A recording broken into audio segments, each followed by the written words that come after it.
at 7 crore, with me, 7 crore 50, 8 crore 50, 9 crore still in the book, 9 crore 50, 12 crore, 13 crore 50, 14 crore with Dadiba, 15 crore in the room, 16.25 at 16 crore 50.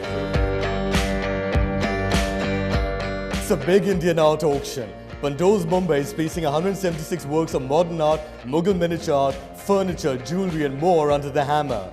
The owner of Pundole's, Dadiba Pundole, will be on the show. An expert on Indian antiquities, Rob Dean will show us the fabulous and famed miniature paintings. But we begin with the auctioneer herself, modern and contemporary Indian art consultant, Mallika Advani.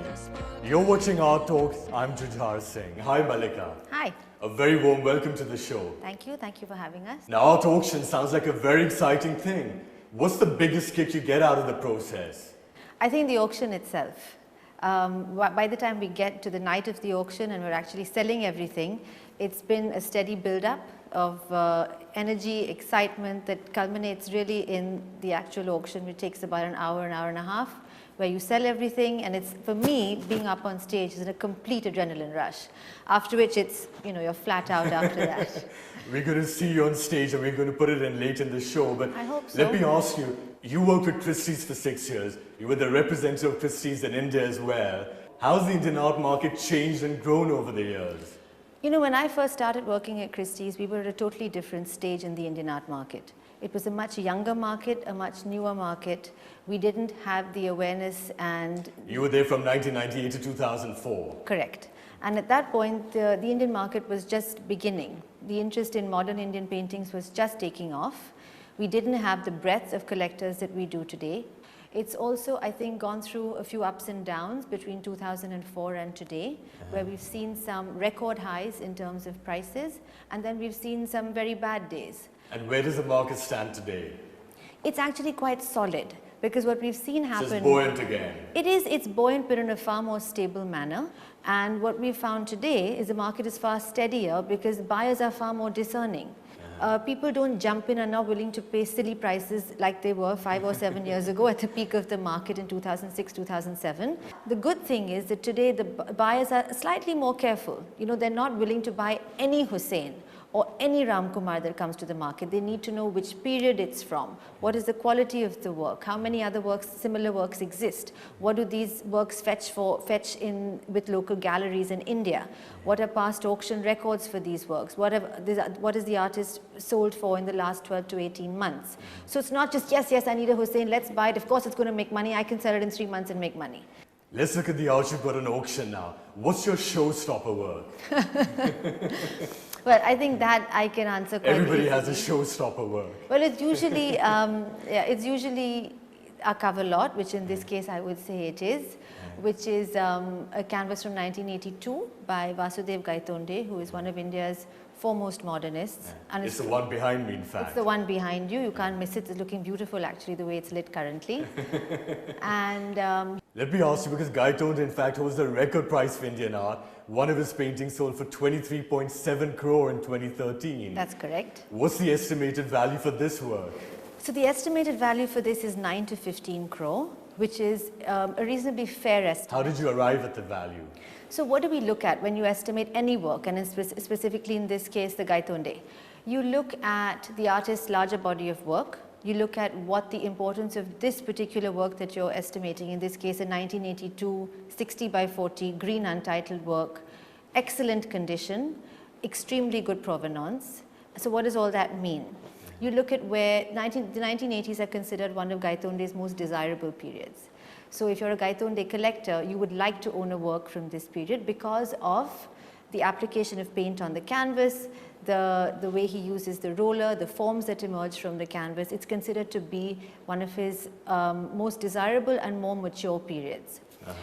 He didn't paint very much. Unlike some artists who painted quite quickly and painted a lot of works, Gaitonde took a lot of time over each canvas. I believe he painted just like 5 or 6 paintings a year. Exactly, it could be as little as that. And so this also gives more value to his work. Of course, because that's the rarity factor, what we call the rarity factor. Let's just talk a little bit about this particular work, because Sure. Gaitonde began as a figurative artist in the 1950s and then moved to abstract works. If you look at this painting, how would you describe it? If you look at the painting, you can see forms that emerge from the canvas. There is a lot of depth to the canvas because there is a gradual build-up of layers of paint, which is what Gaitonde's technique was. So he would use different colors. So you see layers, the under layers of brown that emerge, even though the painting looks primarily green because the upper layers are green. You see the forms emerge both in brown and in green. And he was very interested in the play of light and color on the canvas and how they would come together to create these forms and to create these abstract forms that you see. What is the overall effect that Gaitonde was trying to achieve out of these paintings?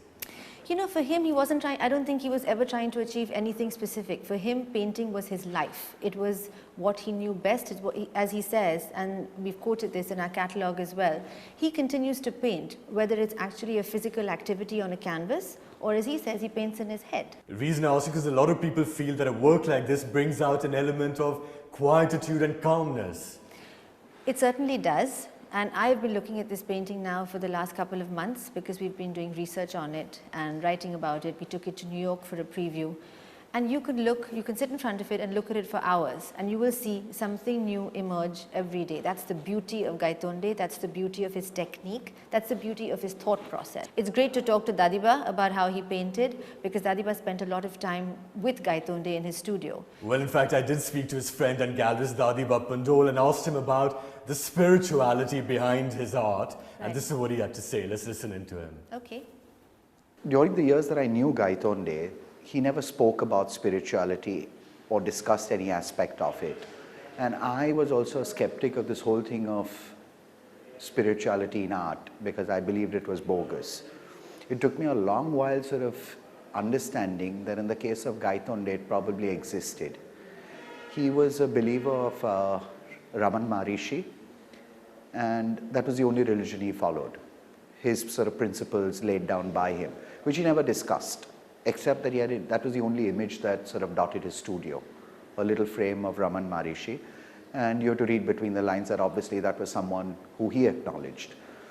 And I'm sure, having known him as a human being, he was not normal. He wasn't an average human being like any of us. He had transcended a lot of boundaries and a lot of shortcomings that we human beings had. He had definitely overcome.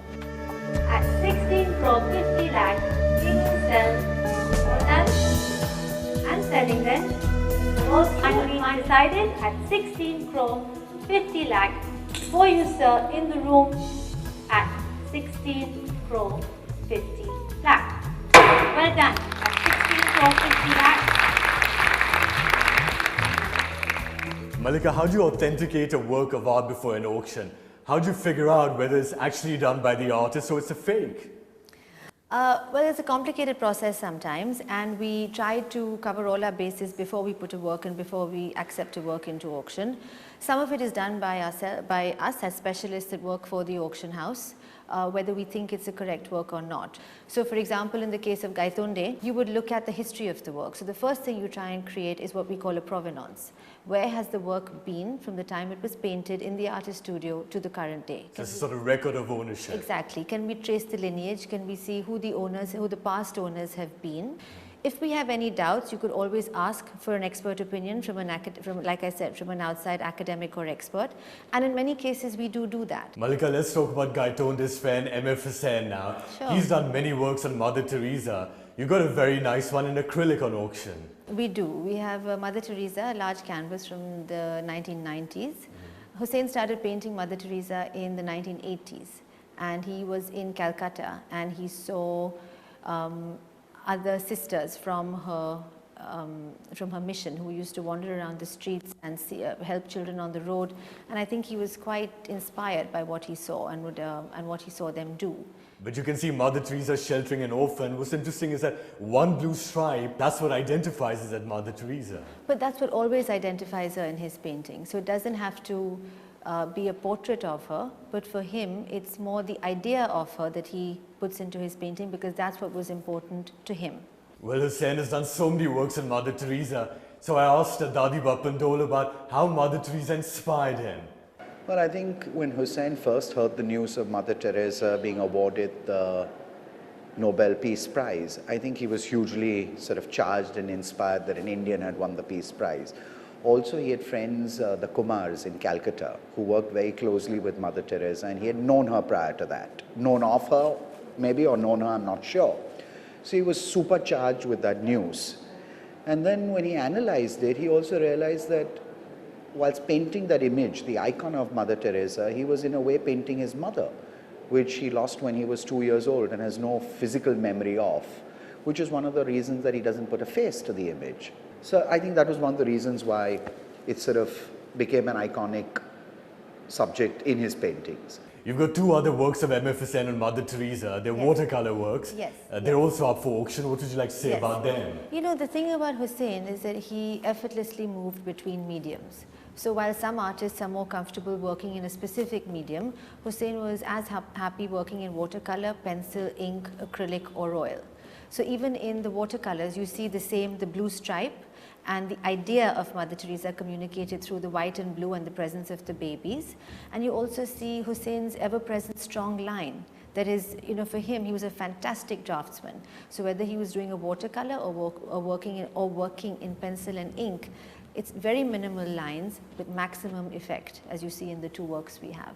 Mallika, you got another powerful work of M.F. Husain on auction. There's a horse, there's a woman embracing the horse, and the horse seems to be enjoying it. You know, it's probably one of the strongest Husain paintings I have seen. It's the one behind me from 1966, and it's a fantastic example of two of Husain's favorite subjects, the horse and the nude. And he often explored this theme where the two were juxtaposed against each other, sometimes in union, sometimes combating each other. But here, I think they've reached a happy medium. But again, you see the use of very, very strong lines, very powerful brush strokes, tremendous energy, tremendous movement in the canvas. So what's the estimated value of this work? This work is estimated at 1.2 to 1.8 crore. Which power money for a power painting. Well, actually, given the size of the painting, the quality of the painting and the composition, which is, they're all really they all come together to really form one of the nicest works we've ever come across of Husain. 2 crore and 40 lakh. At 2 crore 40, last chance, still with the absent bidder, at 2 crore and 40 lakh, and I will sell at 2 crore and 40 lakh. So, at 2 crore 40 lakh. Let's talk about another friend of Husain, Tyeb Mehta. You're auctioning one of his oil works, Red Shawl, which he made in 1961. What's special about this work? Well, it's special because A, it's early. It's from, like you said, from 1961. So here you see the human figure sitting quite solid and quite monumental in the center of the canvas, which incidentally remains one of his recurring subjects throughout his career. So here we see a very, very thick application of paint again on the canvas with a palette knife, where you can actually see the texture of the paint, you can see each brush stroke, again the application. Similar to Husain, but where Husain has the dynamism and it's several brush strokes, for Tyeb it's broad, thick applications with the palette knife. But Tyeb is showing a very sad, lonely figure over there. The only bright thing appears to be the red shawl around the person. Yeah, Tyeb was essentially quite, he was a thinker, and he was always concerned with the state of the human condition, with what he saw around him as essentially the solitude that all of us are surrounded by at the end of the day. And he saw difficult living conditions in India for various reasons throughout his early years here, and that's what comes across. Tyeb also as a child, I believe, saw the horrors of partition. Exactly, the horrors of partition. So he has... So this is why the lifelong obsession with human suffering. Well, human suffering, the human condition, and these are things that preoccupied him throughout his life, and that is what you see essentially coming onto the canvas. In the case of Tyeb also, when I got to know him in the 80s, he was someone who was pretty somber, very critical, self-critical as well. Tough to crack jokes with, but very focused in what he did. And there could be several reasons for it. I think partition could have been one thing that played a very strong sort of impact on his life and the way he saw life post that. And his early part of his career, as for most of them, was not very comfortable financially. And I think to have surmounted all those difficulties and still succeeded shows the determination of that generation of painters.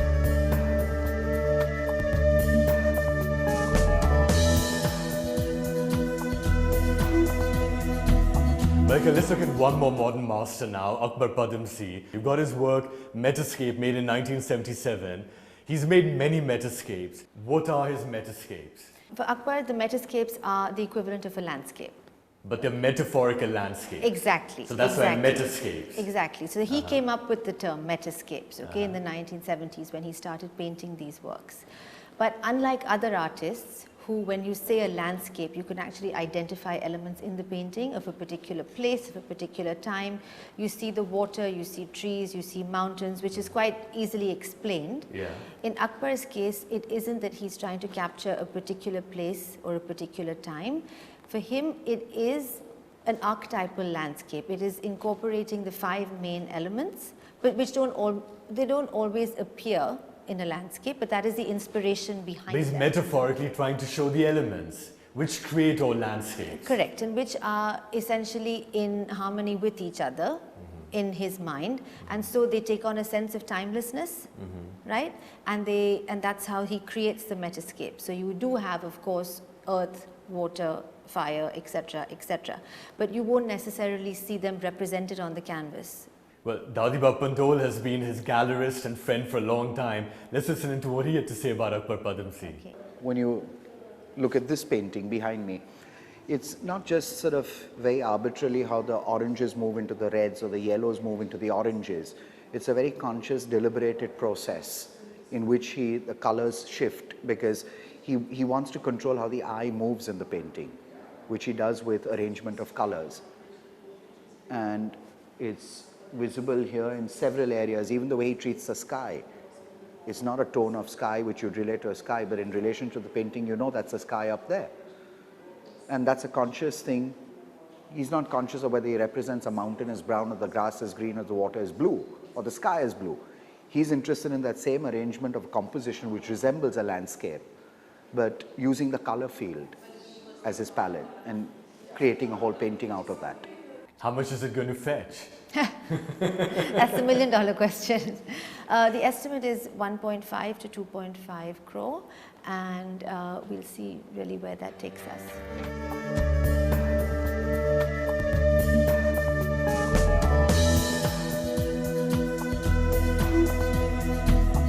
That stands for you, sir, at 2 crore 80 lakh. Sold. Mallika, you're also auctioning several Mughal miniature paintings. That's We're right. going to talk to Rob Dean, who's a specialist in Indian antiquities on that. Yes. But thank you very much for joining us on Art Talk. Thank you very much for having us. Let's take a very short break. When we come back, Rob Dean and Mughal miniature paintings, originals, 400 years old. We'll be right back.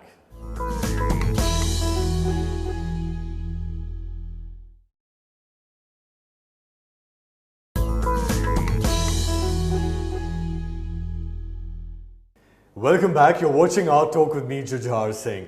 Pundole's Mumbai is auctioning several important works of Indian art. Before the break, we saw the great modern masters. Now we're going to look at Mughal miniature art. Rob Dean is a specialist. Hi, Rob. Hi. Good to have you on the show. Pleased to be here. What is miniature art and when did it first begin in India? Well, painting begins at a very early stage, but painting in a comparatively small format starts in about 1500. And then it progresses as the Mughals gain strength within India and also in other schools. So obviously at a later period you get Rajput and Pahari painting, even then company school painting when the British and Europeans arrive. But why is Mughal miniature art particularly important?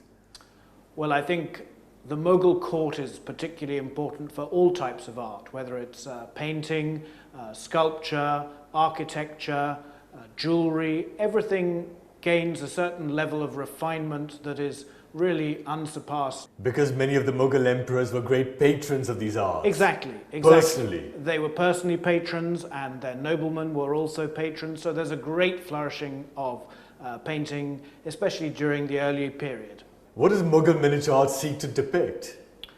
Well, I think there's a range of subjects in Mughal art. You have historical subjects, so the depiction of the rulers themselves, both in battles and in their home context, in the domestic environment of the They palace. wanted to show themselves as heroic. They certainly wanted to show themselves as heroic. They also wanted to show themselves as lovers, as human beings sometimes, and importantly, as powerful emperors. Well, let's look at this particular work over here. It's called Love Scene. It's painted somewhere between 1580 and 1590. That's 430 years old. Yes, yeah, it's a comparatively early painting. It's certainly the earliest that we have in the collection on offer for the forthcoming auction. Who are the characters over here? It's hard to say, but it's painted during the reign of Akbar.